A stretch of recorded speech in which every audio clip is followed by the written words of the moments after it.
Thank you very much.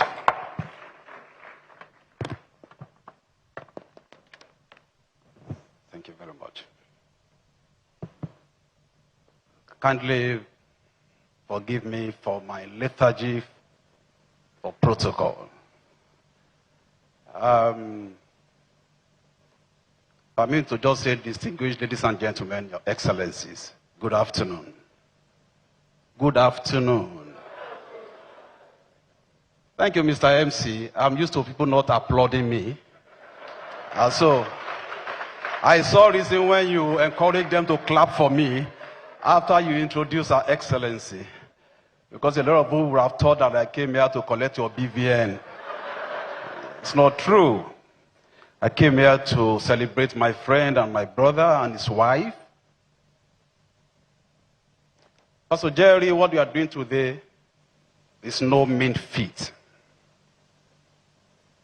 You are actually making a statement.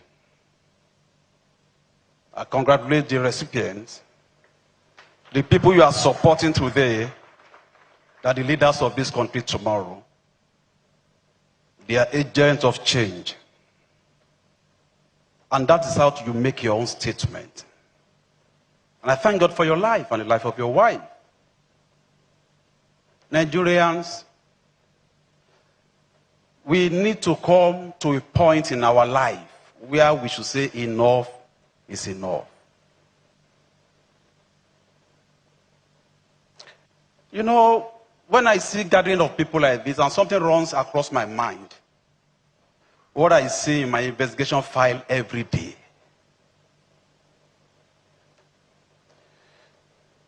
A lot of people use the opportunity of position to abuse the government. Every opportunity. Even some of our Christian leaders from the pulpit, from the podium. You have chosen to make a statement to the government, to the private sector, to individual private citizens. That's not just by abuse. It's by doing something to speak truth. This is the best way to speak truth to the government. It's the best way. And I tell you why. Now, for whatever you abuse Mr. President for, we have abused the one before him. We abused the one before him. Now, when they leave office, we now regret. We want to bring them back. The same people we have used our mouth to abuse. And these people come from the society. So, shouldn't we blame ourselves as Nigerians? We produce them. What we need to begin to do is, by virtue of the work you do, speak truth to them.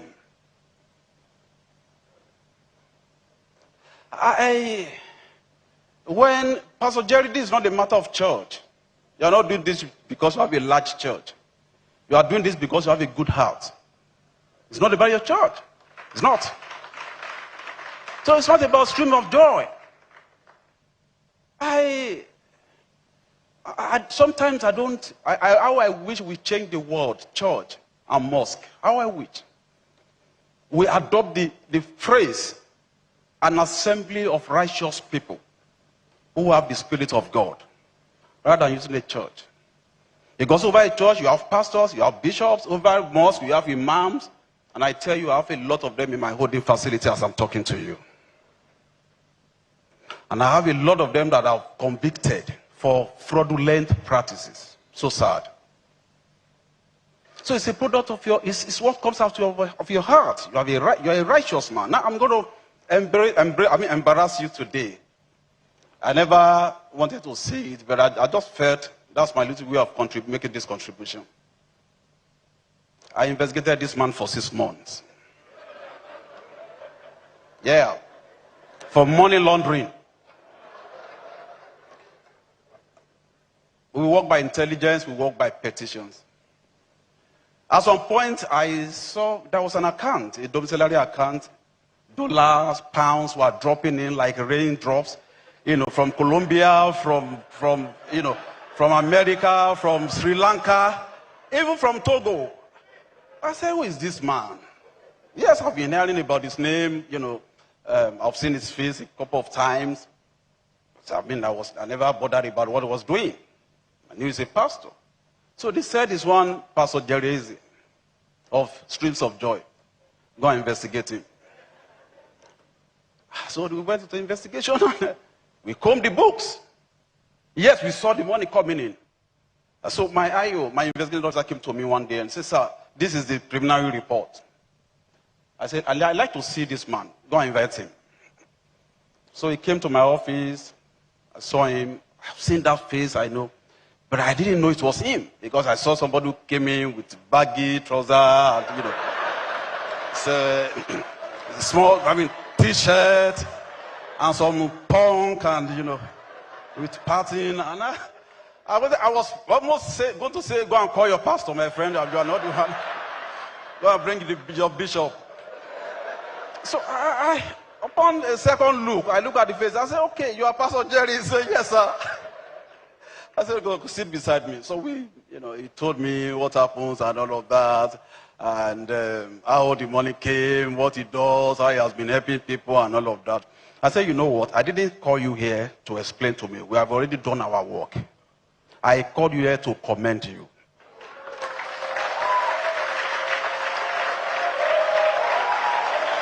If you want to stand up and have the applause, do that.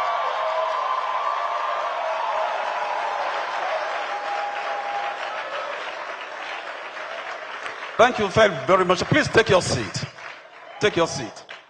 And I said, look, by virtue of my mandate, people identify us at the work we do with criminals, with suspects and all of that. I also have preventive, mandate. EFCC should also be identified with righteous people who have integrity. We must drum them up. We must drum them up. And you are one of them. The only thing that is remaining now is to give you a letter of validation, but I'm not going to give you because I will still continue to monitor your finances. Just yesterday I was addressing the committee of pro-chancellors of universities, and I made a statement that eventually the media took out of context this morning. And I said, look, I was trying to draw an analogy of our young Nigerians, the people we are expecting to hold a bastion for tomorrow. And I share an example of what I've seen in the course of my investigation. I didn't call 6 out of 10 students criminals. No, I wouldn't have done that. I said, for the intel we got, the people we invited, students we invited, and for every 10 we investigated, we discovered that 6 were found culpable. Yeah, the record is there. And I thought about it then. I said, if I keep railroading these guys to jail, how would that help my work? And I sat down. And I said, look, we needed to do something. I approached Mr. President, and we agreed on 2 things. Sir, you have passed net fund law. There is no money for net fund to take off. I have a crop of hundreds of students who are into cybercrime. And when I did my research, I discovered why they did that. Because a lot of them could not afford to train themselves in school. Legitimate reasons. Being applied to illegitimate, way out. So I said, sir, I have some money in my recovery account. Why can't you take part of this, about 100 billion, invest it in net fund? And that was how net fund took off. 50 billion for net fund, 50 billion for credit corporation. Now today, net fund has done 1.3 million students paid their school fees over the past 1 year. That's how to fight corruption and how to make things work. Sir, you have taken 240 people out of my dockets of people that have potentials to commit financial crime. You have taken 240 out. So you have reduced my work. You have helped me in your own little way. And that is how we must help ourselves as Nigerians. We must be one another's keeper. So it's not only creating jobs for them. You have helped my mandate. And that's why I had to abandon every other thing I needed to do in the office and identify with you here because you are a good man.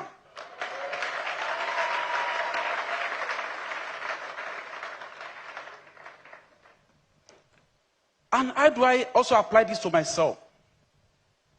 Was I really worthy of this work? How do I support the students? Another idea came. I wouldn't just be railroading them. When they spent 6 months and came up, what do they do? So I called my management team, and I said, look, let's start doing something. So we agreed to develop an IT research center in my new academy that we are building that can bring in 500 people, students at a time, to train them in cyber security, to train them in cyber crime research, and to train them in general IT. And I invited Benga. I've not seen you since then, no. You are supposed to be part of that project. Benga actually agreed to support that project.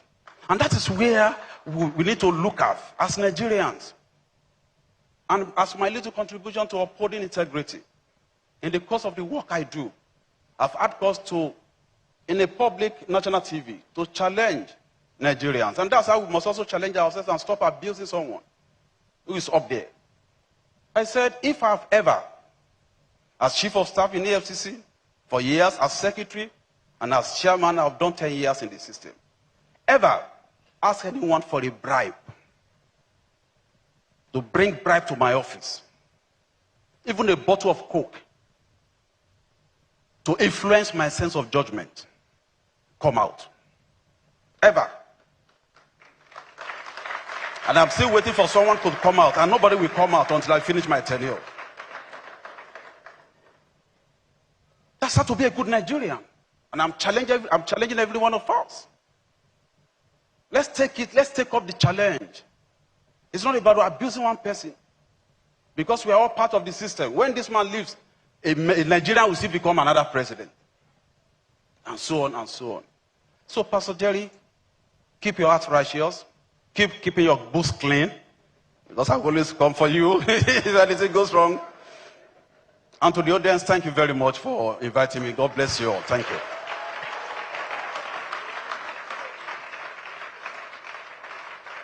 Thank you very much.